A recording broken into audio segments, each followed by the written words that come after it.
Hey guys, welcome to this channel. My name is Amanda. We talk about books on this channel, and I hope that you guys would subscribe and stay along for the journey of me reading because let's be honest, I started reading back in 21, I want to say, right around the time that book talk like literally popped off, and I said, you know what?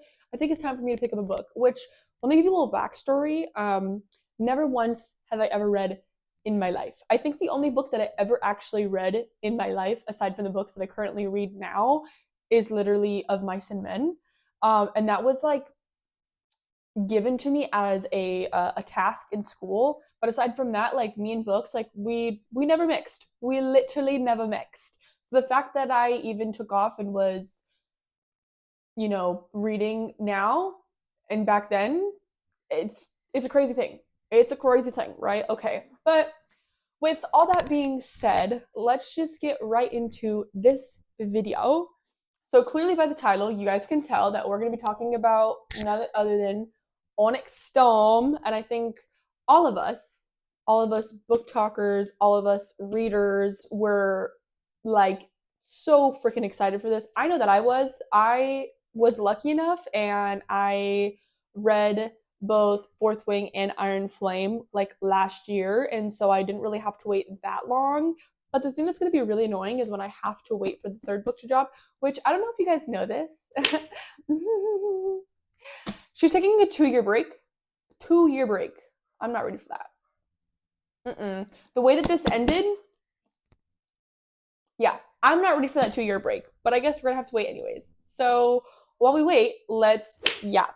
So as you guys can see, I got the deluxe edition. I got it on Amazon, like right around the like announcement of this deluxe edition. I honestly just think it's absolutely beautiful. I'm currently looking at my two other books, and I don't have any special edition Fourth Wing. And the Iron Flame, I just have like the black sprayed edges, which I don't know if that's a special edition or if that's just how they regularly came. I'm not entirely sure. But now, because I have this sprayed edge and I have Iron Flame sprayed edge, I kind of want black frame sprayed edges for Fourth Wing because I feel like that just makes sense. But also, we'll see. So ultimately, really glad that I got this edition. It is so unbelievably beautiful. I just love that this is what they did, and I love the dragons and the different colors and all that kind of stuff. But aside from how beautiful this book looks inside, there is a lot going on the inside that made me cry, made me laugh, made me appreciate other characters more. So let's just get right into the actual plot because I'm excited. Also, spoilers ahead. There will be spoilers because I'm going to be theorizing and I'm going to be talking about all my favorite points and all that kind of stuff. So spoilers ahead, all right?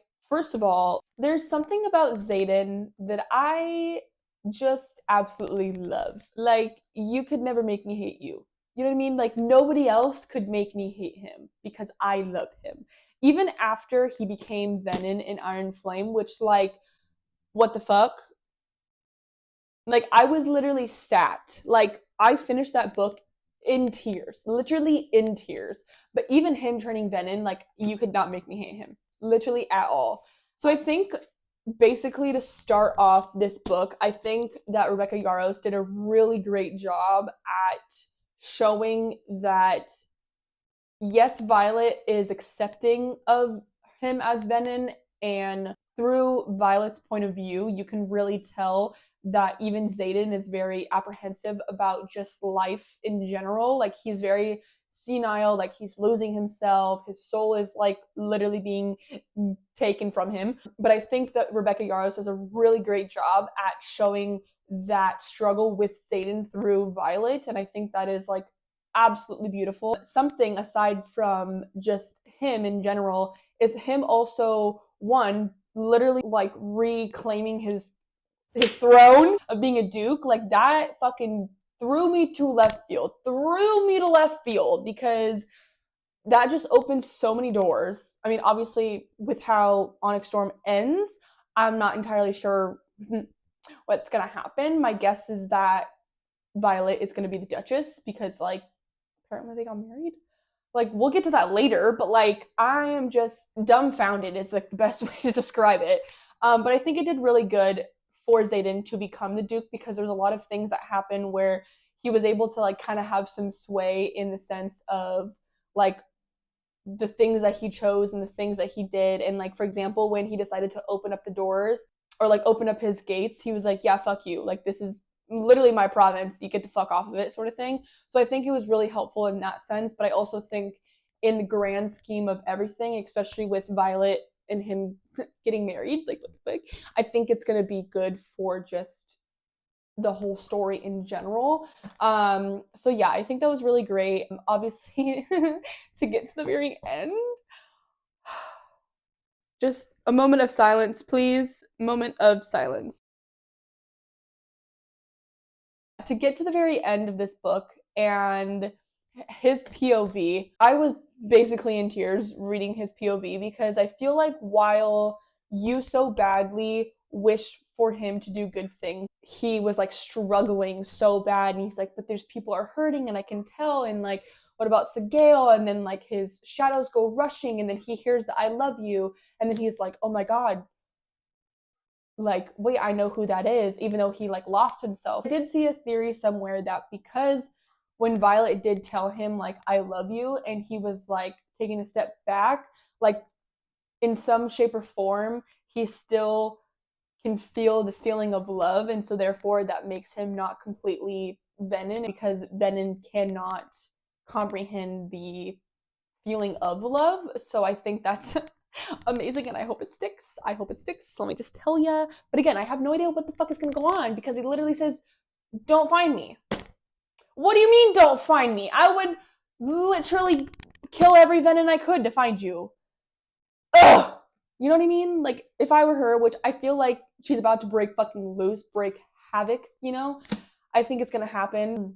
I saw an interview with Rebecca where she was talking about Onyx Storm, and basically she put it in the sense that like Violet is going to search the ends of the earth to find the cure for Zayden. And so that just makes me think that because he just up and left, like there's no way Violet is gonna be like, you know what? Yeah, he can go. Like, I'll be fine without him. Like, no, this girl is going to wreak havoc over the whole entire fucking continent and all the isles to find him. Like, I don't care who is in her way because no one will be in her way because she is going to just, quite frankly, like, bulldoze through this world to try to find him. Like, I just already know it. And I love that for her because I just do. So, aside from Zayden and how he developed and where he went, I think in some shape or form, like I kind of figured it was gonna happen, right? I think a lot of us like was really hopeful that he wasn't gonna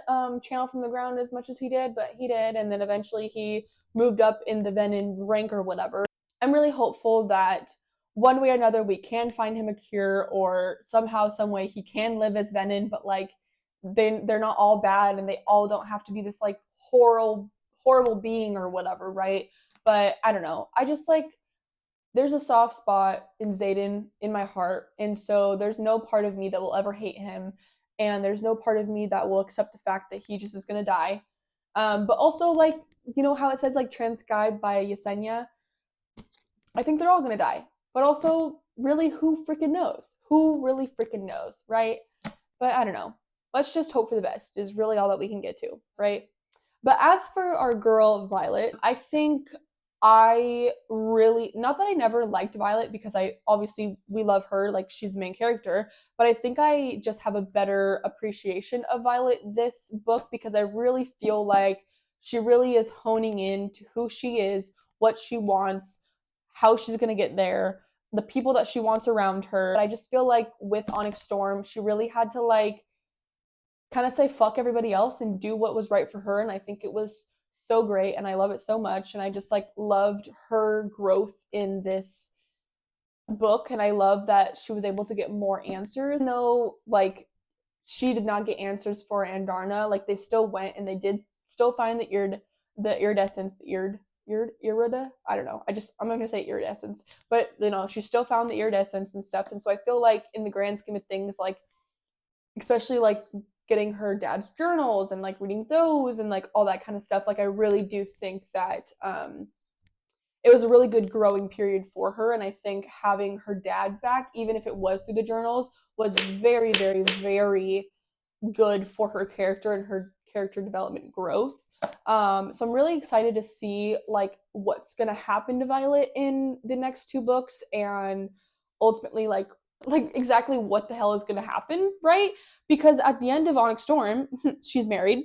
So does that make her the Duchess? Also, I was theorizing with one of my friends, and there's this theory that she channeled from the ground at the like very last minute, because Violet only has memories of when she's like down there fighting Theopina.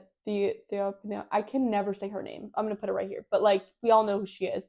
And all the shadows coming in, like that's the last thing that she remembers. And it's 3 o'clock when she wakes up, and she's like, "What's going on? What's happening?" There's a ring on her finger. There's a note from Xaden saying like, "Don't find me." Right. But then also like Brennan is talking to somebody, and he's literally like, "Oh, this is my sister. Like, don't do anything crazy, whatever." Right. And so there's a theory going that in that last moment or whatever, she like channeled from the ground. And so I'm like, that's crazy. If there is a theory that she's Venom, in which there already has been a theory that like she's either like half Venom or like half dragon or something along those lines, right? Like it was a theory before. But now if it is actually real and that she is actually Venom, like I don't even know how this whole entire book is going to go, right? But my only guess in the grand scheme of things is that because the book has been completely transcribed by Yesenia, then that would mean that like everybody dies in the end, because I feel like that just makes the most sense. I don't want that, and I hope that's not the answer, but I just feel like because that's what it is. You know what I mean? My heart is hurting in a million pieces, right? But yeah, aside from the two main characters, I really have enjoyed a lot of Riddick, which I think we can all agree. This new form of Riddick and who he is and everything, and like the sassiness of him. Like, I just had a new appreciation of him, and I loved him a lot. And I'm really grateful for what he brought to this book. I think it helped a lot to have his like light and airiness when Violet was so down on her, like on herself. I was also really glad that in the grand scheme of things, she was literally like voluntold to go tell everybody else that he became Venom, which I think is really good, because I think that their squad since the very beginning has always been amazing as a group. And so when they're not a group, it's like obviously not great. I mean, obviously you can tell by the end with them all fighting together. I don't know, I just like really like that a lot, and I think he was great, and I am really excited to see his growth. Aside from him, I also really, really, really enjoyed Oryx uh character development and character growth. I love, love, love, love, love that he's precognition. I did not pick it up until the very end when Violet picked it up herself. But honestly, it made so much sense, like thinking back to a couple things and like him like popping up, and the fact that he had to like decided to go with her on her little search and stuff, because like he probably saw if Halden went with them, like he probably saw like that he was gonna fucking get himself killed, sort of thing, right? So he was like, I need to like help my brother, even though Halden's a piece of shit and we hate him. Which I'm so proud of us that we were all right on that guess about him being her ex. But yeah, so I think I'm really grateful, and I think that's going to be good for her in the like grand scheme of things, right? And I don't know, there's also like Mira, man. Like I was crying so hard during that scene. Like I really, there was a part of me that really did think that someone really big was going to die in this book alone, because as we all know, Rebecca just likes to take our favorite character and yank him out of the story. Hashtag rip Liam. I still think and cry about him 24/7. I was really, really banging on the fact that she was going to do that to us. So when she didn't, I was forever pleased, right? I really did think it was going to be Mira. I maybe had thought it was going to be like Riddick or Arik, because like we like tend to love them, you know what I mean? And that's exactly what she did with Liam. So I'm really grateful that that's not what happened. I am, though, in the grand scheme of things, still a little bit sus about brother Brennan and sister Mira, because obviously you can tell by just Violet's thoughts and how things have progressed that like her and Mira are like this. And obviously you can tell that when Brennan was alive, to their knowledge, they were all like this. But since Brennan has come back, obviously Mira is like, yeah, you're fucking crazy. I can't believe you did this. And like, you literally let our father die. Duh, understand. You know what I mean? Rebecca said herself that there is going to be sibling betrayal. And I think all of us from the very beginning have always thought it was going to be Brennan because we saw the ruin shaped scar on his hand. He just is like kind of weird. And like we've theorized that Naolin, like he's Venin and like all this kind of stuff. And so like I think all of us in the back of our minds are like, oh, the betrayal is going to be Brennan. But there's a sneaky suspicion after what happened in this book and how Mira was treating both Violet and Brennan and even Xaden. I'm just like, I don't know what it is, but I'm like, there's a sneaky suspicion that it's actually going to be Mira. And I don't know exactly. Because maybe, you know, like if, let's say, Violet did become Venin, right? Clearly she was not happy when she learned that Xaden was Venin, right? So I'm only wondering if Mira is going to be like, you know, at this point, like, you're on your own, bestie, sort of thing. So I don't know. There's a lot of theories in that sense of like what's going to happen. I don't know. Is it going to be this? Is it going to be that? I don't know. Period. Just I don't know. Period. And my head is spinning, and we have to wait freaking probably 2 to 3 years, and I'm not okay. Ugh. But in the grand scheme of things, I honestly have to say that I think this is my favorite book. Aside from the character development, I absolutely loved that we went past the continent. We were able to glimpse a more like worldly approach to what the world is in Fourth Wing. And I also love seeing the different isles and like not having like magic and what that means for every isle. Like, you know, most of the isles like literally didn't have color because they didn't have magic, which I thought that was like such a cool little thing, you know, and like especially getting to the isle where fucking Xaden's mom just popped up out of fucking nowhere. Like, are you kidding me? Are you are pause? Yeah, that was crazy. That was literally crazy. Also, I thought Garrick was about to die, and I was about to literally dive into this book and save him myself because there's no way. There is literally no way. I loved Garrick. I loved his, you know, everything. Aside from Garrick sticking on like the whole Xaden family friend sort of thing, Bodhi needed more screen time, period. I like he was like more towards the end, but like where was he most of the time? What was going on with him? Like I missed him. You know what I mean? But also like Bodhi was kind of being weird. And even towards the end, like Bodhi was like, fuck, like I just want to like, you know, fight the venom and I want to be a part of this, which like duh, I think we all do. But also like Bodhi was like not getting it into his head that like he needs to be there when Xaden is not there, right? Um, which I guess now is completely solved with them getting married. There's so many questions not answered, and I'm mad. I'm mad. And we have to wait. Ugh, God, we have to wait. Like I said, this book was my favorite. I love Taryn and Darna and Violet bickering and whatnot. I like their little banter. That's the word I'm looking for. I love their banter. I was so unbelievably sad for Andarna when she did find her kind and they like didn't accept her. I do love that that guy came back and was able to raise awards for Risha. I am very hopeful for these next two books, which might be a big word. Hopeful. Yeah, I think it's gonna be a big word, but we're gonna hope for the best. We really are. Those are like the most upfront in my brain thoughts about this book. Um, but if you guys have any thoughts or theories or anything, please leave them down below. If anything that I talked about, there's theories, please let me know. I want to know. If you guys agreed on any of what I said, because like literally this was a crazy book, just let me know. But I hope that you guys did enjoy this video, and I hope you guys will stay around for all the videos after. In the meantime, I do hope you guys have good reads, and I do hope you guys get lost in books because that's literally the best thing that you can do. I'm also sorry that the sliding became so weird by the end of it. I look like crazy with like my eyeballs. But aside from all of that, I will see you guys in my next video. So, bye.